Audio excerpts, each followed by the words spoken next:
support of the Democratic leadership team.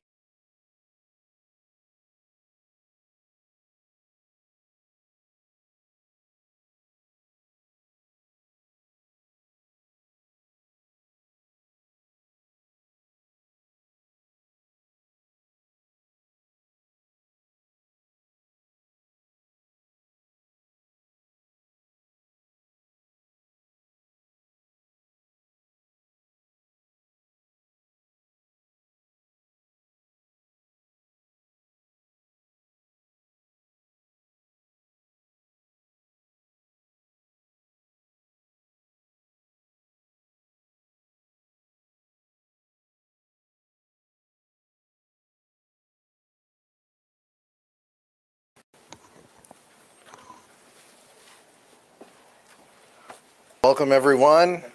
Pleasure to be joined by my colleagues. We'll be joined by the DCCC Chair, Susan Del Bene, here shortly. Just so thrilled to be here with Vice Chair Ted Lieu in putting this conference together, and of course, Leader Jeffries, Whip Clark, and Assistant Leader Nagus. We could not do this without the support of the Democratic leadership team, and we feel all that support throughout our time here.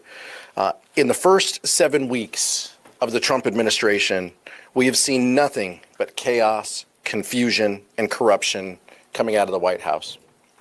House Republicans have either stayed silent as their constituents get hurt, or are voting to rip away health care for millions of Americans to pay for tax giveaways for billionaires. House Democrats have been united in standing up for Medicaid to keep health care more affordable. House Democrats have been united in honoring our veterans who have fallen victim to Elon Musk's reckless cuts at the VA healthcare system.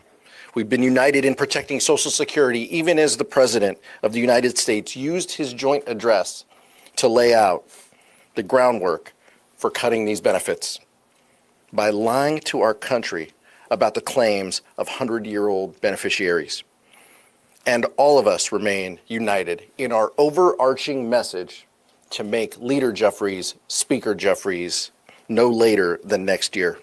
We're going to talk about all of this over the course of the next few days, and we're going to put the needs of the American people front and center in everything that we do.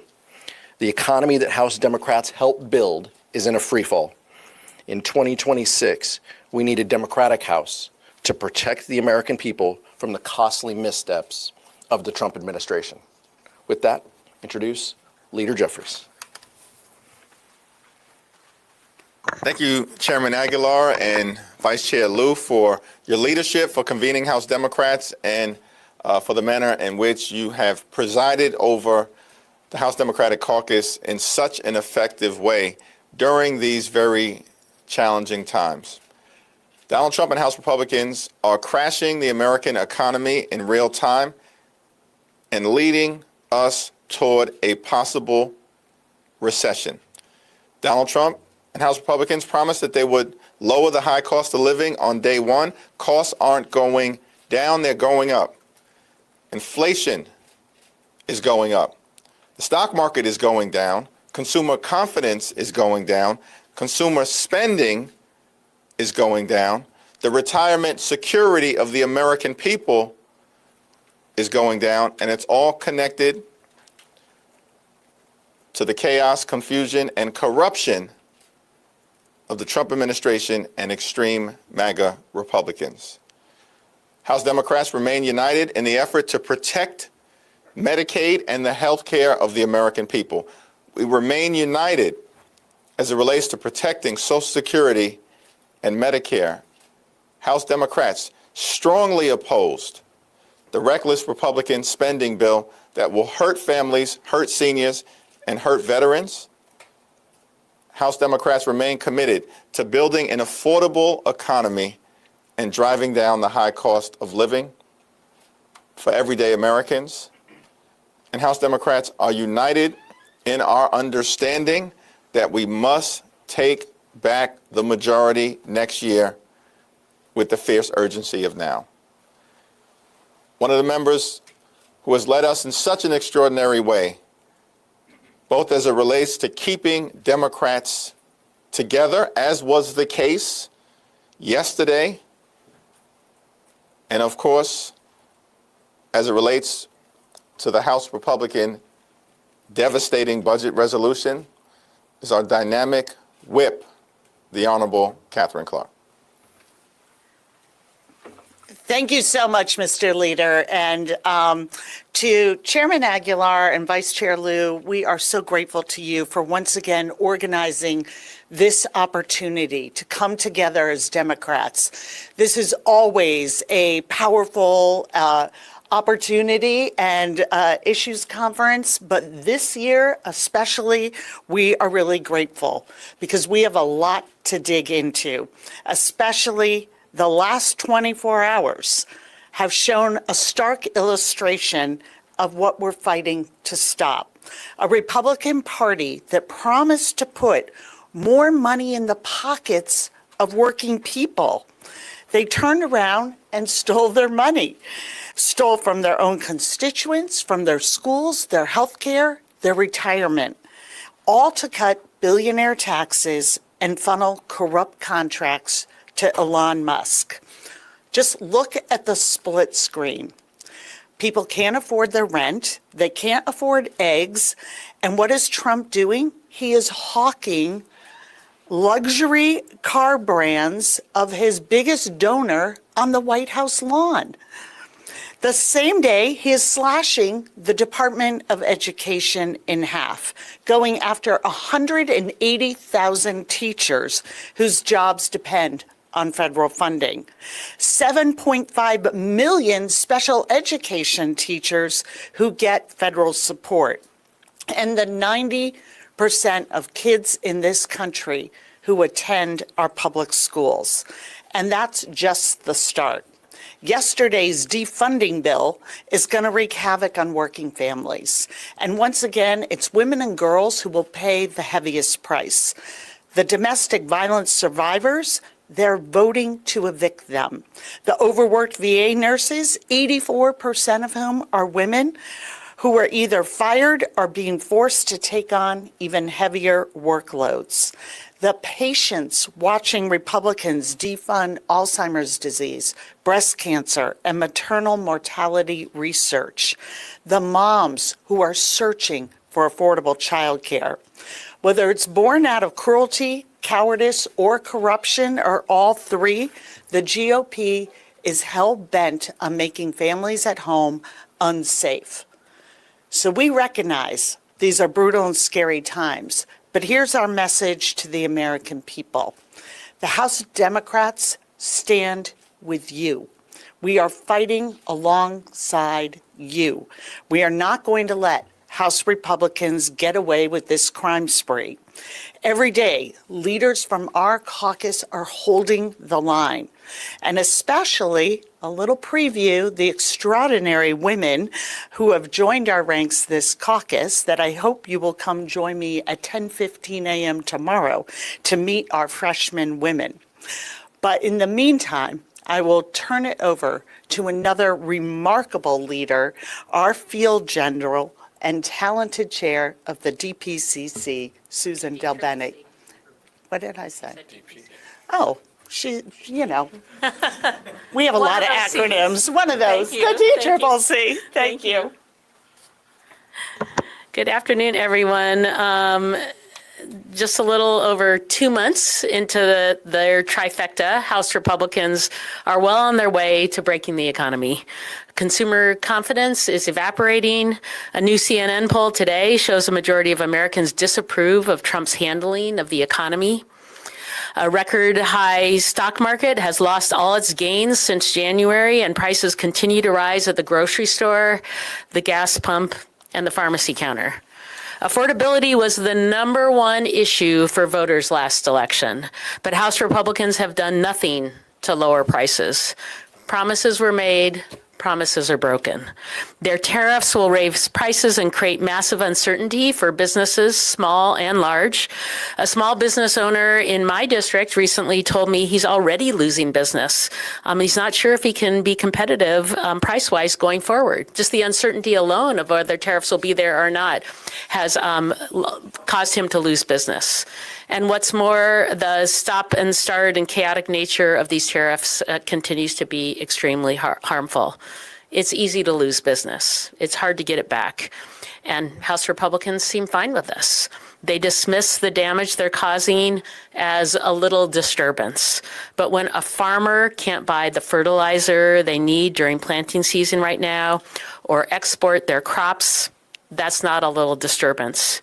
It's incredibly harmful to their business. And Republicans promise to support our businesses, our farmers, and our workers. But with these tariffs, they're doing exactly the opposite. House Democrats and the American people are going to hold Republicans accountable for their broken promises. And we're already seeing across the country people standing up and speaking out against their dangerous agenda.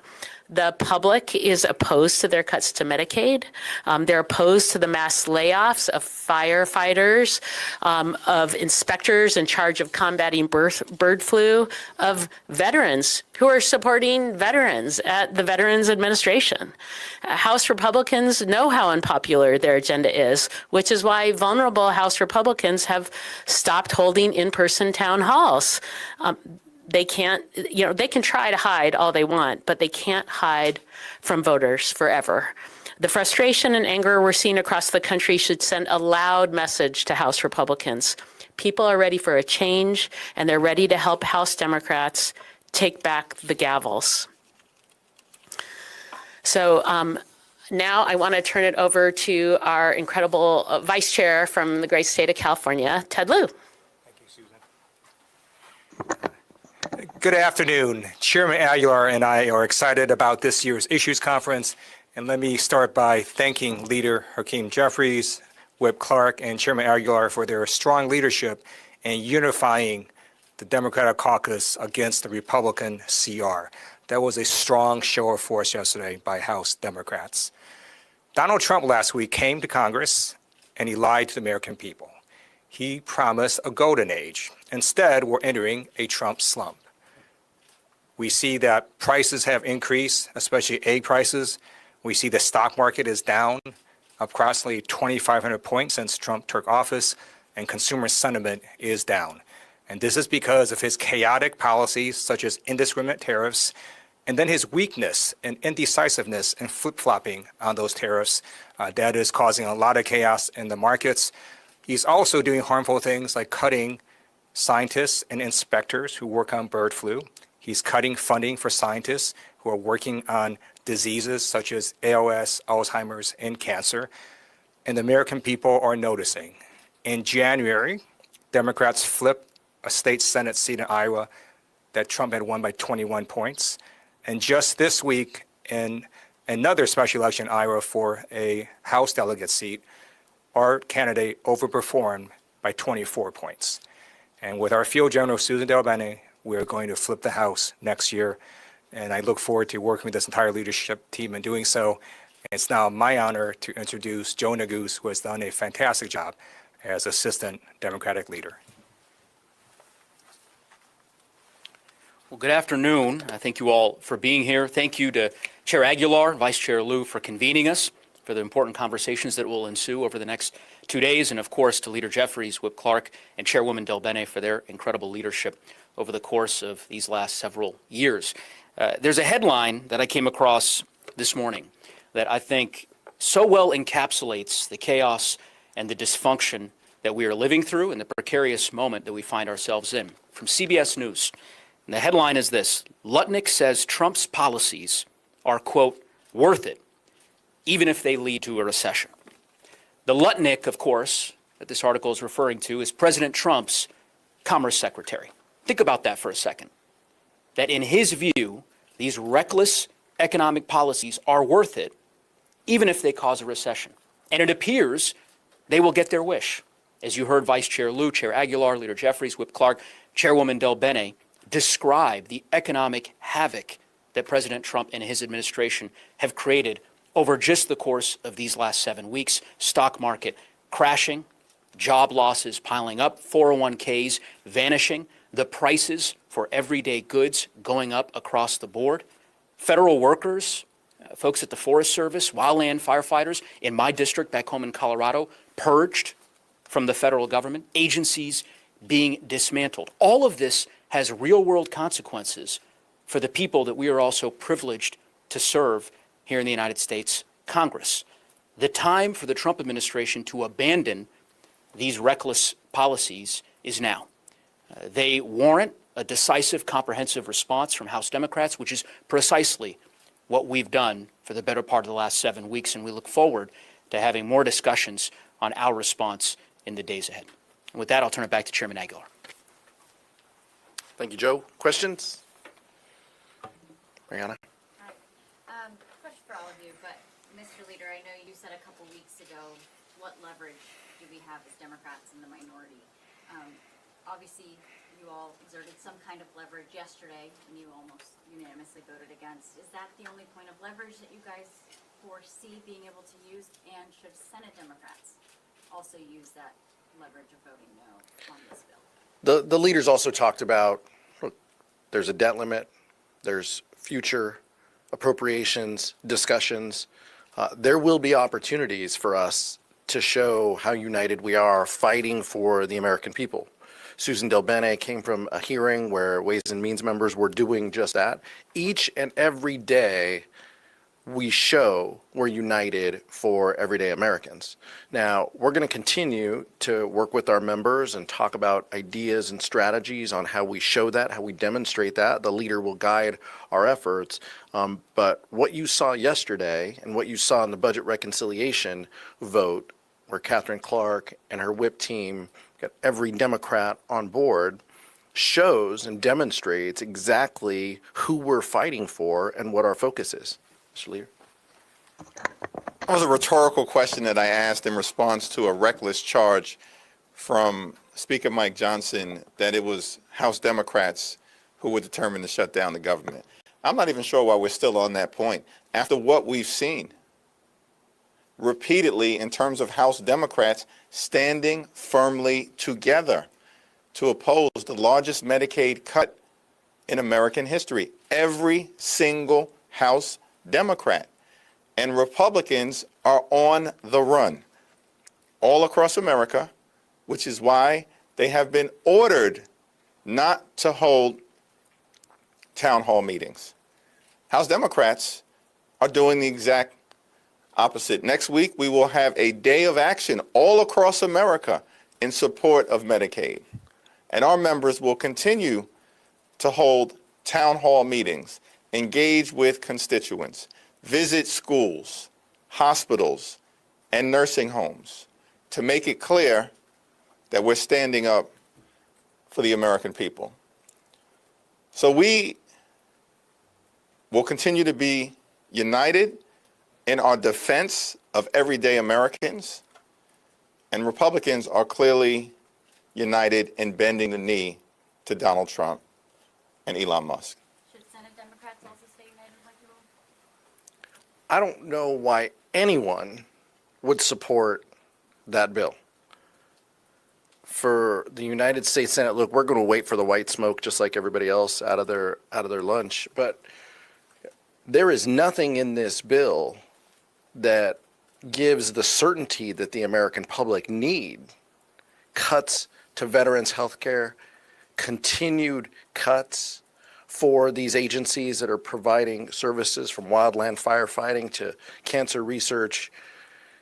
Elon Musk and Donald Trump are systematically already shutting down the federal government. Why we would want any part of that, I have no idea. Over here. My question is actually for Chairman. I'm happily going to give it to her. Okay. I just have Sight unseen. about the map coming up in 2026 and your plan to expand these seats. I know that there's about 13 Democrats, I think, that are currently serving in districts won by President Trump. I think there's only 3 Republicans, including Ryan Fitzpatrick, who overperforms in districts won by Harris. So how do the numbers add up for you? What's your strategy in terms of expanding your seats? Well, you actually talked about part of it. One, we overperformed last cycle. We gained seats. We flipped 10 seats from red to blue. And we are 215, which puts us in an incredible position. So we need 3 more seats. As you said, we won also in Trump districts across the country. And I think given that was before the chaos and dysfunction that we've seen from the Republican Party already, just in 2 months, and the outrage that we've heard from the American people across the country. So we're going to hold them accountable. I think that folks want to see, and economic issues are top of mind. We're going to continue to recruit and have great candidates. That's one reason we won across the country, even in tough districts. You've got great candidates who are focused on the kitchen table issues of their districts and who are coming to Washington, D.C. to fight to get things done. And so we're going to work hard, one, make sure we reelect all the great folks that we just brought into Congress, and 2, recruit great candidates, focus on the issues of the American people, and hold Republicans accountable for the chaos they have. That's why we'll be successful next year, absolutely. Michael, let's go. Thank you, Mr. Chair. Donald Trump has painted this picture of his first few weeks as cleaning up the mess that the Biden administration and Democratic control of Congress left behind. He has a powerful media ecosystem behind him that, you know, a lot of Americans really turn to for their news. How do you break through that information gap and help folks understand the things that you did in previous Congress, what you all will do if you were to get those gavel backs, given the fact that he has such control of such a powerful megaphone now that he's president again and has this big media ecosystem behind him? Well, and we saw 99 minutes of lies in front of the American public. We're not trying to compete with that. We're trying to talk directly to the American people about our positive vision for the future, but it's based on data. The American people can see that Donald Trump was given an economy that was on the way up. We had come from the pandemic, worked our way through that, stock market, inflation going down, stock market going up. It's completely inverted now. Stock market crumbling, consumer confidence declining. That's the Donald Trump legacy. That's what Donald Trump's economy and his tariffs, on again, off again, all of that uncertainty, the American public, they may not follow every in and out, but they know that these guys are not fighting for them. And so I appreciate the DPCC and Leader Jeffries offering an opportunity for us to get our message out in a different format during the joint address to Congress. Collective eyeballs looking at content is something that we're all talking about now. We're doing different things. We're trying to reach more people to get our positive message about the country and what we stand for. Those are things that we can control and that we can do. We're not trying to compete with Donald Trump for that megaphone that he has with the conservative media apparatus behind him. We're trying to focus on the American people and to show them how we're fighting, what we're fighting for, and the importance of this moment. That's what this vote was about. We stood up for the American people, and we will, time and time again, have their interests in mind when we're voting to protect healthcare, to protect investments in life-saving medicine. All of those things House Democrats continue to do. Whip Clark? Okay. Last one, Nick. I want to also ask about government funding. This was a tough vote for a lot of members. Senate, like you said, we're waiting on the white smoke right now. Would it have been helpful for your members to receive a clearer signal from the Senate on what Democrats were going to do there as they took this vote? You're talking to the House Democratic leadership team. We control what's in front of us and our members. I'm so proud of our members continuing to listen to us, ask for guidance, ask for more information, wanting to get this vote right for their districts. The level of information that this team, that Leader Jeffries and Whip Clark were providing to our members so people feel confident and so they understand the detail of this. This was not a clean CR. A clean CR, we voted for those. Those are 3 pages. You move a date around. This is 90 pages. Anomalies were pages 12 through 87. I mean, right, this is anything but clean, and House Democrats knew that. And so our unity was important. It was important because we keep hearing from the American people that they want us to push back against Donald Trump's chaos and extremism. And that's exactly what our vote was about. And I'll ask Whip Clark to. Yeah, go for it. Yeah, just to add what our chairman already said, what we were faced with was really two prongs. One, we have a blank check to Doge, to keep on doging and taking a chainsaw to the very programs that American families are saying they want us to protect, whether that's their health care or veterans benefits or public schools. Social Security is, we have said repeatedly, if this CR protected Social Security, Medicare, and Medicaid, we would have voted for it. But they did just the opposite. And how do we know this is all part of the scheme of dismantling government, taking deserving taxpayer dollars and giving it to the billionaire class? Because Republicans told us so. You saw Freedom Caucus members coming out and saying, I am now going to support this CR after I have been told by the Trump administration this will be a path to further cuts and spending. That is a path to stealing taxpayer dollars. And that is why you saw that unity. And I think our unity of purpose is a clear sign of whose side we stand on. We're standing on the side of working families. And that's why our message to the Senate is also stand with us on that side. And we think that our vote gives the Senate the strength and the message they need to stand up as well. 5 days ago, House Democratic leadership, Catherine Clark, Pete Aguilar, myself, all of us came out strongly against the partisan Republican spending bill because we understood that it was not a continuing resolution that maintained existing spending levels.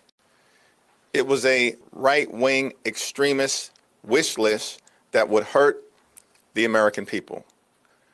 In the caucus meeting yesterday, we laid out 5 different reasons, substantively, why we were strongly opposed to this partisan Republican spending bill and why that position should be reflected on the House floor, as it was, in defense of the American people. The partisan Republican spending bill cut funding for veterans, cut funding for health care, and cut funding for nutritional assistance. It represented an across-the-board cut as it relates to non-defense discretionary funding important to the health, safety, and economic well-being of the American people. The partisan Republican spending bill was an attack on families, veterans, and seniors.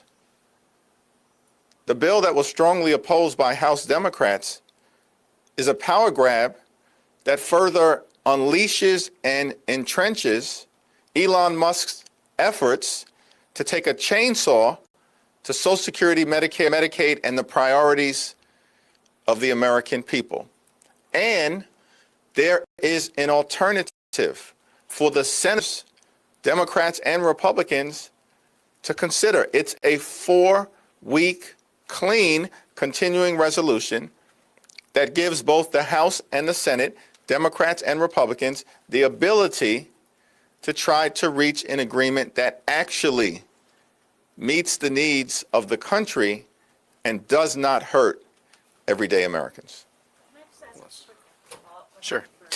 Vice Chair Liu's going to answer though, but go ahead. So, if the message is, you know, you guys stand with the American people on their side, House Democrats did that, but if Senate Democrats support this, it's going to muddle that message. It's going to look like Democrats are divided on this thing. How are you going to make it clear to the American people that this isn't a Democrats divided narrative in Washington, that there's confusion here about how Democrats should act in this moment when, again, to stand up against Trump? House Democrats are very clear. We're asking Senate Democrats to vote no on this continuing resolution, which is not clean, and it makes cuts across the board, and it's going to be one of those things where people are going to look at this vote, and every bad thing that now happens with Doge and Donald Trump, Elon Musk, it can go back to this vote. So we're asking Senate Democrats to vote no. Can you talk a little bit about did you have any conversations with Schumer about keeping the caucus together the way you did? Our ongoing conversations with Senate Democrats from the leadership all the way through the members of the Senate that we regularly work with are continuing. The House Democratic position is crystal clear as evidenced by the strong vote of opposition that we took yesterday on the House floor opposing the Trump, Musk, Johnson reckless Republican spending bill. Thank you. Appreciate it.